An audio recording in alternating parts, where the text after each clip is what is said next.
Now let's have a look at the day's business news. And France 24's Cole Stangler is with us. Cole, you're starting, aren't you, with that ongoing saga of TikTok, been rumbling all week this, the popular Chinese-owned video app. Got a deal to find new owners in the US. It may finally be taking shape just days before this potential ban that Donald Trump talked about comes in. That's right, Stuart. President Trump had threatened to ban TikTok in the U.S. by Saturday if the Chinese owner doesn't sell its American operations. In the last-minute scramble this week to reach a deal, retail giant Walmart is the latest player to be involved. The company would reportedly take a major stake in a new U.S.-owned TikTok alongside tech firm Oracle. But TikTok's owners in China are aiming to sweeten the pot even more. They're reportedly ready to hold an initial public offering of the global app on a U.S. stock exchange, a move that would further open up TikTok to American investors. Kaimon Nedelek has the details.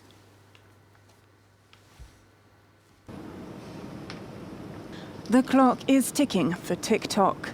Its owner is scrambling to broker a deal with an American partner ahead of the 20th of September deadline, which would see the social media app banned stateside if a US buyer is not found. A potential deal with Oracle and Walmart is in the pipeline, but US officials are unlikely to bite if that means the app's Chinese owners, ByteDance, keep a majority stake in the company.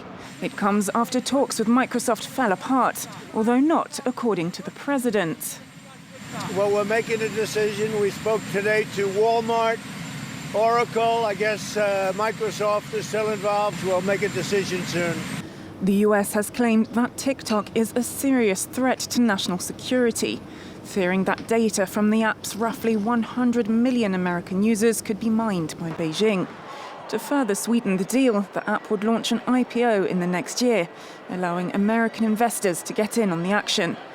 But it's not just Washington that must get on board. 我们敦促美方尊重市场经济和公平竞争的原则，遵守国际经贸规则，停止将正常的经贸合作政治化，为外国企业在美投资经营提供开放、公平、公正、非歧视的营商环境。 It's the latest chapter in an increasingly tense trade war that has seen both sides impose tariffs on hundreds of billions of dollars in goods, with the US urging its allies to shun Chinese technology. Let's take a look now at some of the day's trading action. European markets opening in negative territory to close out the week. The CAC 40 here in Paris, you can see they're down about 0.1%, actually regained a little bit now, just down about 0.1%. Shares on the FTSE also down in negative territory. So you can see here down more than 0.1%. Shares in Frankfurt up just over the flat line. Uncertainty over the health crisis weighing on investors. Stalled talks over stimulus in the U.S. also having an effect on the markets. Now over on the Asian indices, we saw some very slight gains to close out the week. The Nikkei and the Kospi both just over the flat line. Shares on the Hang Seng, meanwhile, as you can see there, just up over 0.5%. Now, turning here to the next story in France, where the government is set to receive some stinging criticism over a planned trade deal with South America. The Public Commission asked to look into the deal has called it, quote, a missed opportunity for the environment. It says the EU hasn't used its leverage enough when it comes to the topic of sustainable development. The deal between the EU and Mercosur was signed last summer, though it still needs national governments to give the green light. President Emmanuel Macron has already threatened before not to sign off. He's argued Brazil needs to improve its conservation of the Amazon rainforest. Now, the director of the United Nations World Food Program has put out a plea for help.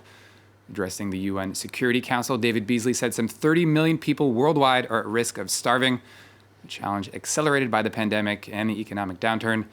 Beasley called on the world's most well-off to play their part and donate directly to the World Food Program. Take a listen.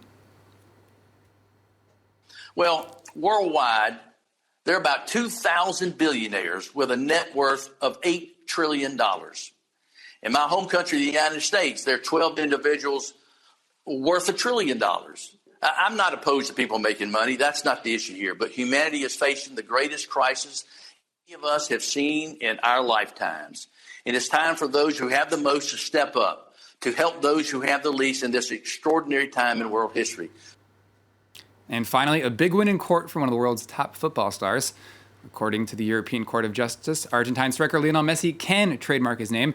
Puts an end to a 9-year dispute involving the EU's Intellectual Property Office and Spanish brand Masi. The sportswear company had argued its logo would be confused with the logo of Messi's own brand.